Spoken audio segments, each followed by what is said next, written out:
So guys, meron tayo ditong buyer na galing po sa Cavite, nag-walk-in sila. Actually, 2 days na namin kusap si Sir eh. Nagkatuluyan naman ito si Sir. Sir, anong pangalan niyo po, Sir?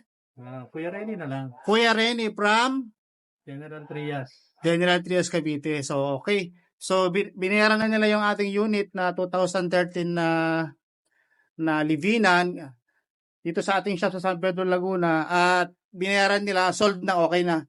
Kamusta naman unit, Sir, sa paligay mo?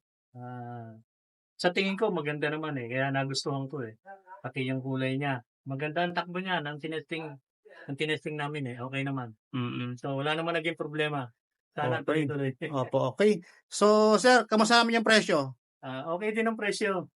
Talagang pangmasa. Ayun, okay. So guys, yung unit natin na Grand Libina, ang pricing talaga noon 320. Sa financing namin, ang posting namin ay 350. Pero nakuha lang ni Sir na magkano po?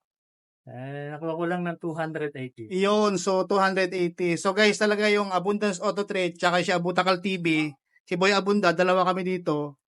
Masasabi namin lahat ng client ay satisfied at talagang makakamura. So, next time Sir, thank you po ha. Sa inyong okay Sir. Thank you po. Sir.